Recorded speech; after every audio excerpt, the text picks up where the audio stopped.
ခမည်းမှာဒီလိုလက်စွပ်တခွင်ရှိနေချက်ချင်းတာတိန်အောင်လိုက်တော့ဘာလို့လဲဆိုတော့ခမည်းဒါကိုပြန်ရောက်ဆိုင်တွေကခမည်းစီကလုံးဝပြန်ဝင်မှာမဟုတ်တော့လို့ပဲဘာလို့မဝယ်ဘူးလဲသိချင်ဒီဗီဒီယိုကိုအဆုံးထိလိုက်ကြည့်ပေး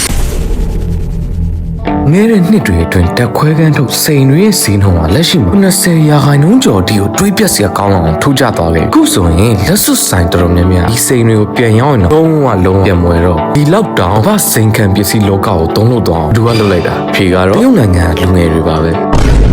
အကြောင်းကိုအစနေပြန်ကောက်ရရင် lab grown ဆိုတာတဘာဝစိန်နဲ့ရှုပ်ပိုင်းဆိုင်ရာဓာတုဗေဒပိုင်းဆိုင်လုံးဝတထရတဲ့သူညီတဲ့စိန်တွေပဲဒါပေမဲ့ထူးခြားချက်ကတဘာဝစိန်1 carat ကိုဒေါ်လာ1000ပေးရချိန်မှာခွဲခန်းထုတ်စိန်ဒေါ်လာ100အောက်နဲ့ဝယ်လို့ရနေတာနော်တဘာဝပုံချင်းလည်းမပျက်စီးဘူးဈေးလည်းတန်တော့ဂျန်စီနဲ့ millennials လူငယ်တွေကြားမှာလုံးဝယူသွတ်သွားတယ်2023မှာလည်းတဘာဝစိန်ရောင်းအား 10% အထိအရယူလာနိုင်ခဲ့ဝယ်လူအားတွေတက်လာတော့ယူဟာမြောက်ကုန်ထုတ်လုပ်ငန်းတွေမှာတရားကြတဲ့တရုတ်နိုင်ငံကဝင်ပါလာပြီလေ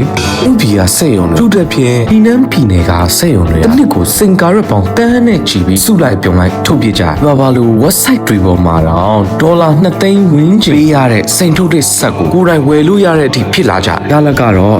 2023ကဘာတဝမ်းမှာရောင်းမထွက်ပုံနေတဲ့စိန်တွေရဲ့လက်ကျန်တန်မှုဒေါ်လာဘီလီယံ20စံချိန်တင်ပေါက်ပွဲသွားပြီးတော့ဈေးကွက်ထဲမှာစိန်တွေကရှည်လိုရှန်ကျသွားတော့တာပဲပူဆိုးတဲ့ချက်တစ်ခုကဘာလဲသိလားတရုတ်လူငယ်တွေရဲ့စိတ်ကူးတွေကလုံးဝကိုပြောင်းသွားတရုတ်ဆိုရှယ်မီဒီယာတွေပေါ်မှာတော့မှစိတ်အစ်စ်ကိုဈေးကြီးပေးဝယ်တာ IQ test တွေကိုကောက်တဲ့အခွန်လို့တော့တောင်ပြောင်ခေါ်ဝေါ်လာကြသူတို့ပြောချင်တာကြောက်ချင်းတူတူပဲဘာလို့ပတ်စံတွေအများကြီးပေးရမှာလဲပေါ့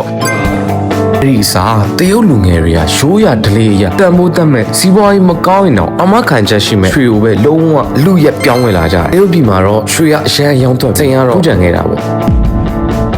အခုဆိုရင်ကမ္ဘာစိန်ပြီးကဘီယက်စ်တောင်ရောင်းအကြလို့စိန်ထုတ်လို့မှု20ရာခိုင်နှုန်းထိရှော့ချလိုက်ရပြီဖြစ်တယ်လို့ lab grown စိန်တွေကိုလည်း fashion အတွက်အပူစားပစ္စည်းတစ်ခုလို့သတ်မှတ်တဲ့ခေတ်ကိုပြန်ရောက်လာတယ်။ဥယျာဉ်တန်းနဲ့ချီတဲ့နိုင်ငံတစ်ခုရဲ့စားသုံးသူတွေအကြီးဆုံးစိန်ခံလုပ်ငန်းကြီးတစ်ခုလုံးကိုဘယ်လိုပြောင်းလဲပြစ်နိုင်လဲဆိုတာတွေကတက်သေးပါပဲ။ကဲခင်ဗျားတို့ရောဘယ်လိုထင်ကြလဲ။ကိုယ့်ရဲ့အမြင်လေးတွေကို comment box မှာရေးပေးသွားကြနော်။